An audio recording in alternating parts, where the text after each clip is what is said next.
আহলে মই নিজেৰ ঘৰ এইটো মোৰ নিজেৰ এইখন হ'ল মোৰ ঘৰ।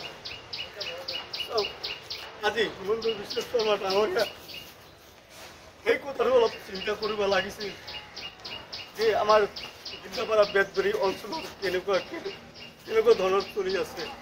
এই কথাটো একবাৰো আমাৰ হিমন্ত ছাৰে একবাৰো অলপ চিন্তা নকৰিল। আজি মোৰ নিজেৰ ঘৰ মই নিজে নিজ কৰি আছোঁ। এইটো হৈছে মোৰ ঘৰ, এইটো মই এইটো ৰুমত আমি পঢ়া শুনা কৰিছিলোঁ। 10 মিনিটৰ ভিতৰত মোৰ ঘৰটো চুৰমাৰ কৰি দিব। গতিকে হিমন্ত বিশ্ব শৰ্মা ডাঙৰীয়াক মই এটা আবেদন জানো যে মোৰ একো নাই যাতে মোৰ অলপ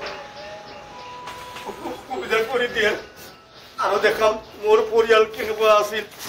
এইটো ৰুমত পৰিয়াল কেনেকুৱা আছিল, এইটো মোৰ ল'ৰা ছোৱালী ইয়াতে আছে আৰু এইটো আমি বাহিৰত আৰু এইটো আছিল মোৰ বোৱাৰী আৰু মোৰ ল'ৰা ইয়াতে আহিছিল। আজি সপোন চুৰমাৰ হৈ গ'ল 10 মিনিটৰ ভিতৰত।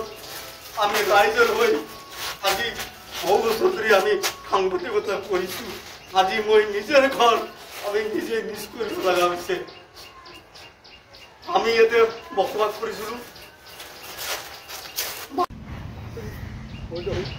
আহলে মই নিজেৰ ঘৰ এইটো মোৰ নিজেৰ এইখন হ'ল মোৰ ঘৰ। আজি হিমন্ত বিশ্ব শৰ্মা ডাঙৰীয়া সেই কথাটো অলপ চিন্তা কৰিব লাগিছিল যে আমাৰ জিলাপাৰা বেতবাৰী অঞ্চলত কেনেকুৱা ধৰণৰ চলি আছে। এই কথাটো একবাৰো আমাৰ হিমন্ত ছাৰে একবাৰো অলপ চিন্তা নকৰিল। আজি মোৰ নিজেৰ ঘৰ মই নিজে নিজ কৰি আছোঁ। এইটো হৈছে মোৰ ঘৰ, এইটো মই এইটো ৰুমত আমি পঢ়া শুনা কৰিছিলোঁ। 10 মিনিটৰ ভিতৰত মোৰ ঘৰটো চুৰমাৰ কৰি দিব। গতিকে হিমন্ত বিশ্ব শৰ্মা ডাঙৰীয়াক মই এটা আবেদন জানো যে মোৰ একো নাই যাতে মোৰ অলপ সুবিধা কৰি দিয়ে আৰু দেখাম মোৰ পৰিয়াল কেনেকুৱা আছিল। এইটো ৰুমত পৰিয়াল কেনেকুৱা আছিল, এইটো মোৰ ল'ৰা ছোৱালী ইয়াতে আছে আৰু এইটো আমি বাহিৰত আৰু এইটো আছিল মোৰ বোৱাৰী আৰু মোৰ ল'ৰা ইয়াতে আহিছিল। আজি সপোন চুৰমাৰ হৈ গ'ল 10 মিনিটৰ ভিতৰত। আমি ৰাইজৰ হৈ আজি বহু বছৰ ধৰি আমি সাংবাদিকতা কৰিছোঁ।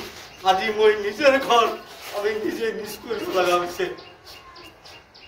আমি ইয়াতে বসবাস কৰিছিলোঁ।